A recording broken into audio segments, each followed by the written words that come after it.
Oi, pessoal, tudo bem com vocês? E aí, como tá a temperatura hoje na sua cidade? Tá calor, tá frio? Nossa temperatura, nossas estações estão tudo meio doida, né?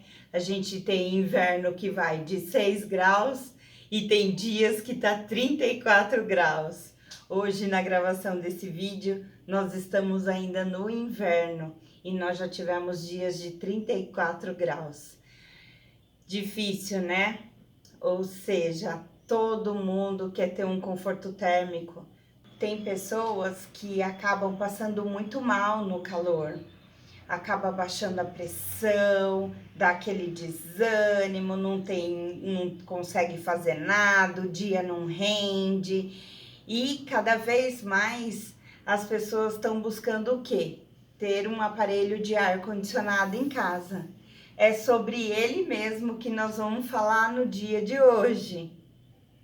Esse vídeo eu vou te explicar aonde é melhor instalar o ar-condicionado na sua casa, tanto no aspecto de estética do ambiente. Vou te dar dicas de economia de energia, qual é o melhor modelo para você ter uma economia de energia. Qual o modelo que mais vai se adaptar às suas necessidades? Enfim, um leque de opções para você escolher o que é melhor para você. Tá gostando desse vídeo? Então, dá um like, me siga nas redes sociais e compartilha para todos os amigos. Vamos falar de alguns tipos e modelos de aparelhos de ar-condicionado. Normalmente esses aparelhos, a voltagem deles, da maioria deles, acaba sendo 220. Então tem que prestar atenção na sua cidade como que é essa voltagem. Na maioria das cidades hoje em dia, acredito que seja, tanto faz, se 110 ou 220. E aqui nós vamos falar agora de alguns modelos que tem e ao entender cada um, você vai ver qual que se adapta melhor às suas necessidades, pensando sempre na economia de energia, de gasto na infraestrutura, enfim, vários aspectos aqui que eu vou dar as dicas para vocês e vocês vão escolher o melhor modelo para sua casa. Bom, o primeiro que a gente tem para falar é o modelo de janela ou parede. É aquele ar-condicionado que a gente conhece, antigo, meio quadradinho, que tem o buraco, o vão dele exato na parede, para você chegar, instalar, colocar ele ali, ligar na tomada e tá pronta a instalação do ar-condicionado. Então, ele tem algumas vantagens e desvantagens, ou seja, o modelinho dele tá um pouco antigo, né? Você vai acabar tendo que ter uma tomada ali do lado dele e ele acaba fazendo um pouco mais de barulho do que os outros aparelhos. Nesse mesmo aparelho, você tem a condensadora e a evaporadora em um só aparelho. Ele acaba sendo de fácil instalação e uma das vantagens dele é que ele tem também esse modelo de janela, ele tem com a tecnologia inverter. Você sabe o que que é? Mais tarde eu vou te explicar no próximo item o que é a tecnologia inverter no ar-condicionado. Vamos lá, o próximo modelo é o modelo que todo mundo acha que é o modelo, mas na realidade não é, é um sistema, é o split. O split é o que todo mundo quer, né? Ele acaba sendo mais silencioso, enfim, mas não é modelo split, é o sistema split. Por quê? Quando você fala que vai instalar um ar-condicionado split, ele tem 4 modelos diferentes. Split quer dizer o sistema. que são duas máquinas. A condensadora, que é aquela máquina que normalmente fica para fora da casa, do escritório, e a evaporadora, que é a máquina que fica dentro de casa, do ambiente, dando conforto térmico para nós. Então, vamos lá. O sistema split, ele tem um modelo Highwall, ele tem um modelo cassete de 4 vias, tem o modelo cassete de 1 via e tem o modelo piso-teto. Vamos falar um pouquinho de cada um.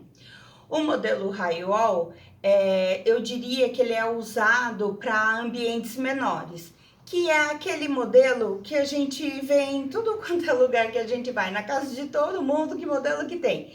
É esse modelo Highwall. Então, ele é o suficiente para ambientes menores, vamos supor, sei lá, de uns 10 metros quadrados até uns 50, 60 metros quadrados, é o mais comum a se usar no ambiente. Daí a gente tem o modelo cassete de 4 vias. Por que 4 vias? Ele solta o ar nos 4 lados. É aquele modelo quadradinho que é colocado no teto e tem as abinhas nos 4 lados soltando o ventinho confortável pra gente. Ele já é usado em ambientes maiores. Mas a desvantagem dele é a altura, porque você precisaria ter um forro de aproximadamente pelo menos 30 centímetros, porque ele é alto. Já o modelo cassete de 1 via só, qual a vantagem dele? Você consegue embutir, né? Então você coloca no teto, só que ele só vai ter uma saída de ar. Ele já é mais retangular. E o porquê você escolheria um ou outro? Normalmente as pessoas escolhem o cassete de 1 via, que é para ambientes menores, assim como o modelo Highwall, só que você não tem onde apoiar, você não tem parede. Então, algumas pessoas colocam em varanda, por exemplo, que acaba sendo um ambiente. Vamos dar o exemplo de, ultimamente, tem muita varanda gourmet, né? E na varanda, o que você tem? Só tem os vidros, você muitas das vezes não tem parede, só tem alguns pedaços de paredes que são pilares do apartamento, em que você não pode fazer infraestrutura naquele lugar. Então, é usado esse modelo cassete de apenas 1 via. A vantagem dele é que a altura dele é só 13 centímetros. Então, para você encaixar é mais fácil para embutir no teto, o seu forro não precisa ser tão alto. E a gente acaba tendo o modelo piso-teto. Esse modelo piso-teto, ele não é usado em residência, seria mais para comércio mesmo. Porque ele lança o ar, ele joga um ar de até 7 metros de distância. Então, acaba sendo um jato forte para você ter num ambiente menor. Então, seria o ideal para você usar num lugar mais alto, mais amplo, né? E fora que ele faz mais barulho do que qualquer outro desses modelos que eu falei para você aqui.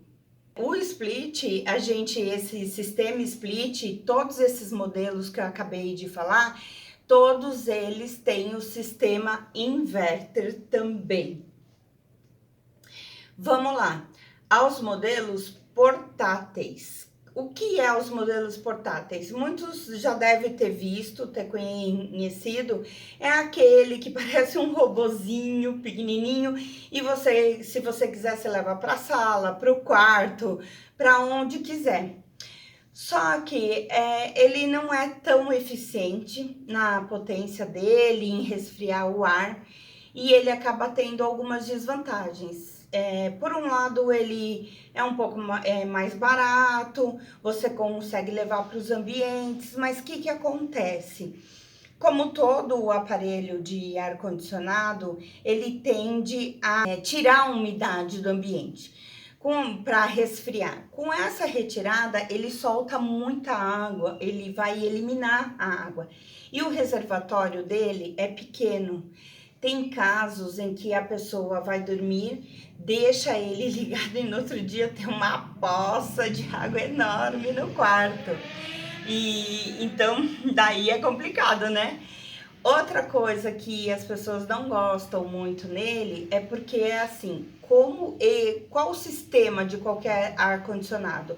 Retirada do ar quente do ambiente e joga o ar frio. No caso do portátil, você vai jogar esse ar quente que está sendo retirado do ambiente aonde? Então, você teria, vou dar o exemplo de uma suíte. Onde seria melhor você colocar ele? Você coloca próximo à porta do banheiro, por exemplo. Ele joga o ar quente que está sendo retirado do quarto no banheiro e fica próximo, porque se tiver muita retirada de umidade do ar, ele também tem um escape próximo do banheiro para eliminar essa água. Só que, como você tem que deixar uma fresta aberta para eliminar o ar quente, a eficiência dele é muito menor. Então, vamos supor, você vai e compra um ar-condicionado portátil de 12.000 BTU. Só que a eficiência dele vai ser equivalente a 9.000 BTU, por causa dessa fresta, desse lugar que você tem que deixar ele para soltar esse ar quente. E sucessivamente, se você compra um de 18, a eficiência dele vai acabar sendo 12. Então, ele não é muito procurado devido a isso, porque ele acaba perdendo um pouco na eficiência de deixar o ar confortável, o ambiente confortável, e também você tá colocando uma máquina para funcionar de 12.000 BTU e ela tá te entregando 9.000 BTU. Então, é por isso que não é um modelo muito procurado e que vale muito a pena. Você acaba não tendo muita economia com ele. E hoje em dia, o que importa muito é o nosso bolso, né? Todos nós procuramos fazer tudo com economia, se não for imediata, mas que seja a médio e longo prazo. Um detalhe muito importante que você deve se atentar na hora da instalação, principalmente do seu modelo split, né? É o lugar aonde será instalado a condensadora. Condensadora é a máquina que fica para o lado de fora do ambiente. A condensadora, se você instala ela numa parede, num lado onde pega o sol da tarde todinho, esse sol acaba sendo o sol mais forte do nosso dia. E o que acontece? Vai esquentar o aparelho por fora e com isso ela tende a gastar mais energia, a puxar mais energia para fazer o papel dela, que não necessita tanto de energia se você coloca, por exemplo, numa parede onde tem uma incidência menor solar ou que pegue sol só da manhã, que é um sol mais fraco.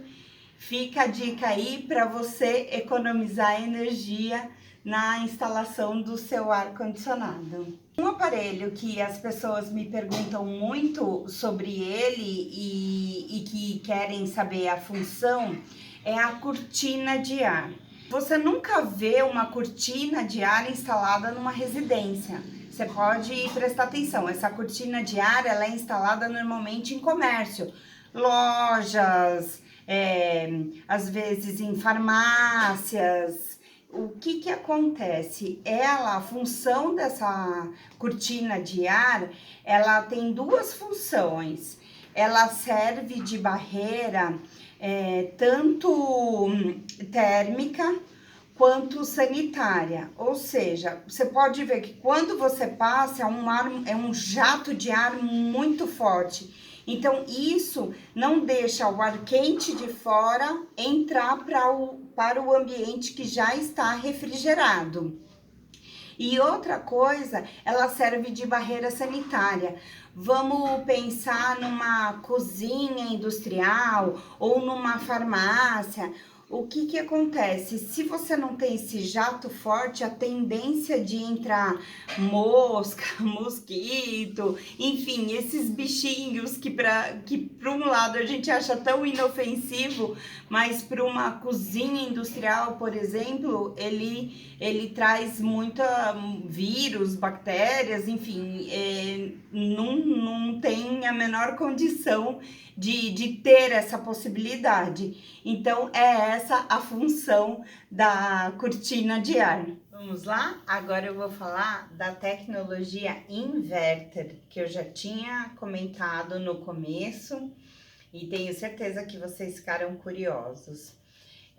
O que nós temos, esse modo, essa tecnologia inverter no ar-condicionado, a intenção é a economia de energia e ela é uma modulação de frequência. Esses aparelhos inverter, eles acabam tendo vários sensores neles, e conforme o ambiente tá, a temperatura, é o tanto que eles vão trabalhar para resfriar o ambiente. Então, vamos supor, você tá numa sala vazia e ele tá ali, ligado, ele não desliga. Conforme entrou 2 pessoas na sala, só a presença das pessoas já muda a temperatura, já começa a esquentar o ambiente. Então, ele automaticamente vai trabalhando mais para resfriar e manter o mesmo a temperatura que foi determinada.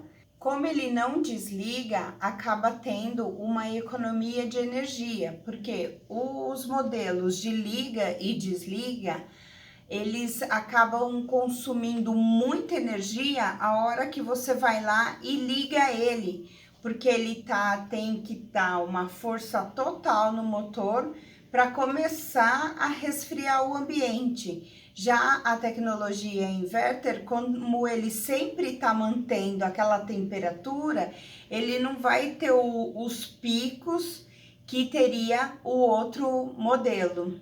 Na tecnologia inverter, você tem 2 tipos. O aparelho que ele só esfria o ambiente e tem também o aparelho que ele esfria o ambiente, mas ele também funciona como aquecedor, que nem nós tivemos uns dias muito frios ultimamente, né? E se fosse necessário, você tem como trabalhar com ele como se fosse um aquecedor para sua casa, para o seu escritório, enfim. Essa tecnologia inverter, ela funciona com um gás ecológico, porque antigamente era feito com gás tóxico à camada de ozônio, e hoje em dia eles já trabalham só com o gás ecológico, e o fator principal dessa tecnologia é a economia de energia mesmo. Então, às vezes você pode pagar até um pouquinho mais caro no seu aparelho agora, mas a médio ou longo prazo, a economia desse retorno vai vir na sua conta de energia. Agora nós vamos falar sobre a instalação e a fiação adequada dos modelos de ar-condicionado de uma forma geral. Esse papo, ele é meio complexo, né? Quando a gente parte para elétrica, todo mundo acaba ficando com medo, ninguém entende direito. Mas as dicas que eu vou dar aqui, elas são simples, vai ser de grande valia e vai ser importante na hora que você for solicitar uma visita de um técnico. É até bacana você questionar esses pontos com ele, porque acaba sendo um teste para ver se a pessoa realmente é um bom profissional ou não. Vários fatores acabam influenciando na hora da instalação das suas máquinas de ar-condicionado. Uma das coisas que é muito importante é seguir a recomendação do fabricante. Então vem lá o tipo de cabo que você tem que usar, a bitola do cabo, de acordo com o modelo que você escolheu. Um detalhe importante é que quando você escolhe o modelo inverter, por exemplo, a solicitação dele na carga de energia é muito menor. Então, os cabos que você precisa para esse modelo acaba sendo uma bitola menor. O que seria a bitola do cabo? É a grossura do cabo.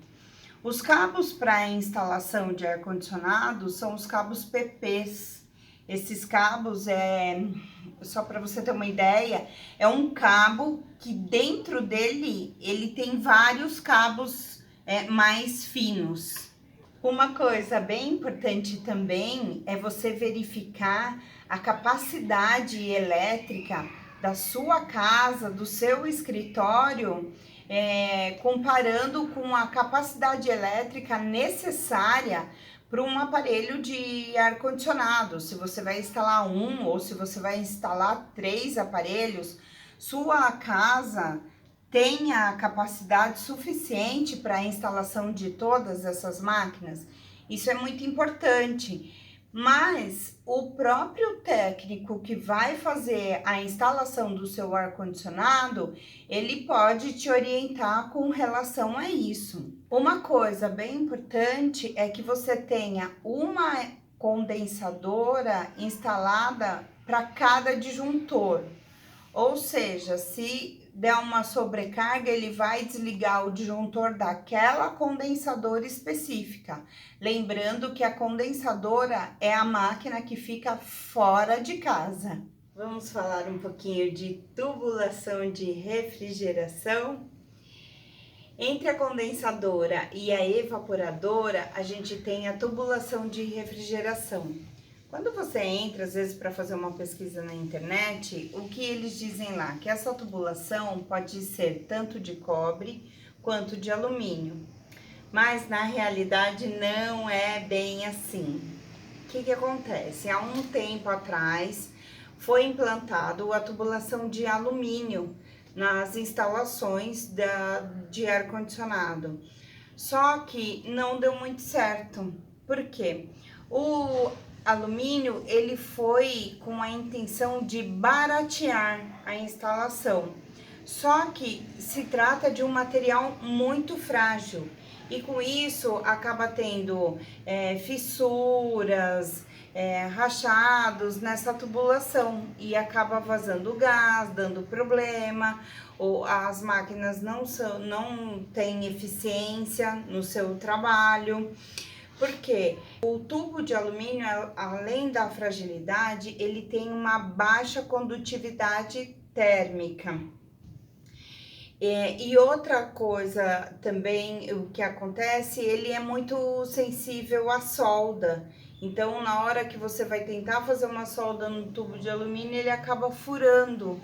E com isso, ele não teve uma boa aceitação no mercado. Essa instalação de ar-condicionado sempre foi feita com tubo de cobre. E ele continua sendo a melhor opção, porque ele tem uma ótima condutividade térmica, então ele segura bem tanto quente quanto frio. Ele é um material resistente.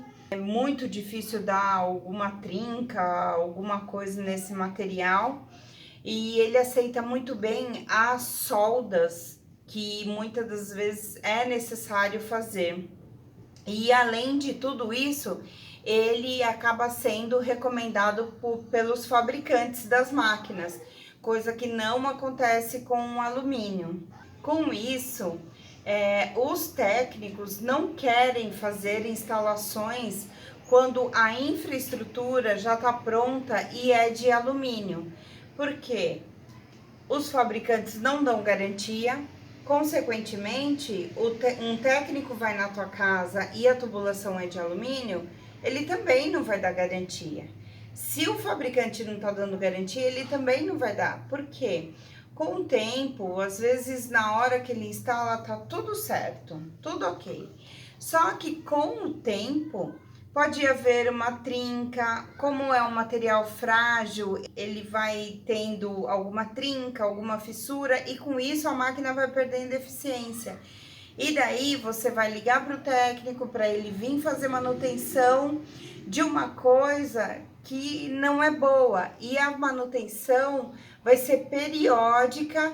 E quem que vai pagar essa manutenção? O técnico não vai querer pagar do bolso dele. E você, como acabou de instalar seu ar-condicionado, você quer a sua garantia. Entendeu? Então, com isso, os técnicos acabam fugindo quando chega num lugar e tem a infraestrutura em alumínio. Vamos falar sobre cálculo da capacidade térmica. O cálculo da capacidade térmica, ele já, se você procurar, você vai achar tabelas prontas, pré-prontas, né, desse cálculo. Mas vamos colocar uma regrinha aqui, né? É feito o cálculo da capacidade térmica em torno de 600 BTUs por metro quadrado. Então, vamos dar um exemplo. Você tem um quarto de 10 metros quadrados. Pela tabelinha, pela regrinha, seria em torno de 6.000 BTUs nesse quarto. Então, acaba arredondando para a máquina de 7.000, tudo certo. Só que a gente tem que levar em consideração vários fatores. O que acontece? Quantas pessoas frequentam esse quarto? É uma ou são duas pessoas? Outra coisa, esse quarto costuma ser usado computador, às vezes é um quarto de casal que acaba tendo um frigobar, então você tem uma máquina que ela emite calor.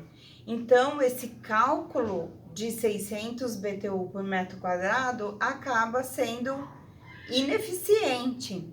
Então é importante que quando você chama um técnico para fazer a avaliação, para te dar um orçamento, com certeza ele vai recomendar uma máquina com uma capacidade um pouco maior. Então não será 600 BTU por metro quadrado, muito provavelmente vai chegar a 800 BTUs por metro quadrado. Outro fator que deve ser considerado é a incidência solar. O que acontece? Se você tem um ambiente que ele é fechado, tem só uma janelinha, ainda tudo bem. Agora, e se for um ambiente que tem grandes janelas, grandes vãos de vidro, a incidência solar acaba sendo muito maior e o ambiente acaba esquentando muito mais. São mais ou menos essas análises que tem que ser feita. Então, não ache que um técnico vai chegar na sua casa e mandar você colocar uma máquina maior do que você esperava do nada. Com certeza ele está levando em consideração vários fatores. A limpeza do seu aparelho. Como deve ser feita essa limpeza? Para aparelhos caseiros, né, que a gente tem em residência, assim, ou até mesmo em escritório, é recomendável, vamos supor, se uma máquina funciona todos os dias da semana, o dia inteiro, é recomendável essa limpeza uma vez por mês. E é uma limpeza simples, onde você tira o filtro do ar, lava, seca e coloca de volta. Sempre seguir a recomendação dos fabricantes, o modo de limpeza desses filtros. Normalmente acaba sendo com sabão neutro, água, importante a secagem no final. Já quando se trata de um estabelecimento como se fosse uma clínica ou uma farmácia, devido à vigilância sanitária, é necessário fazer uma limpeza técnica, que é em torno de 3 a 6 meses o intervalo dessa limpeza, já com os produtos específicos. Então, é tirado o filtro, é feita a limpeza do filtro, é feita a limpeza nos dutos do ar, é usado componentes químicos, bactericidas e alguns ácidos também. Mas isso é muito específico, é para um ambiente específico. Para normalmente escritório e residência, a limpeza é bem mais simples.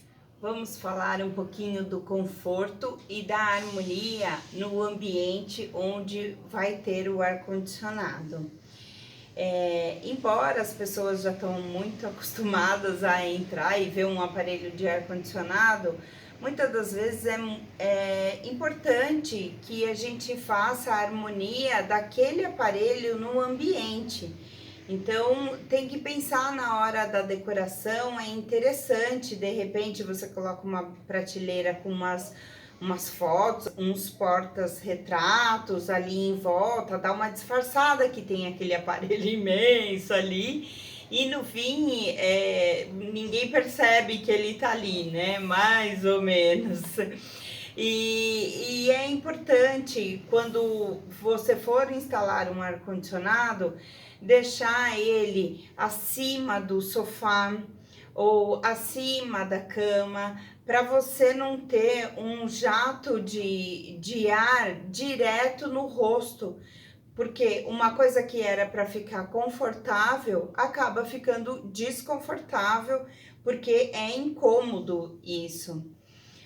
Uma coisa que precisamos pensar é que alguns lugares onde já tem a infraestrutura do ar, a pessoa vem e resolve fazer uma reforma, rebaixa o teto e daí acaba tendo complicação na hora de instalar o aparelho, porque a altura não dá certo com o vão, a infraestrutura você acaba tendo que cortar gesso para fazer a infraestrutura.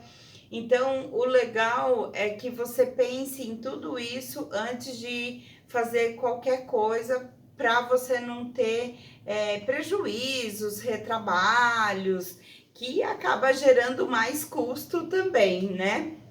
Outra coisa importante, presta atenção na parede aonde você vai instalar essa máquina, a evaporadora, dentro da sua casa, do seu escritório. É uma parede resistente? Porque a máquina, ela tem um peso. E além desse peso, ela tem algumas vibrações. Então, se você coloca numa parede de baixa resistência, tipo um drywall, por exemplo, ele não vai suportar tudo isso. Então, é importante ver isso também. E aí, gostaram de todas essas informações? É isso aí. Eu sou Elisângela Lima, engenheira civil, e estou aqui para te ajudar a economizar tempo e dinheiro na sua reforma.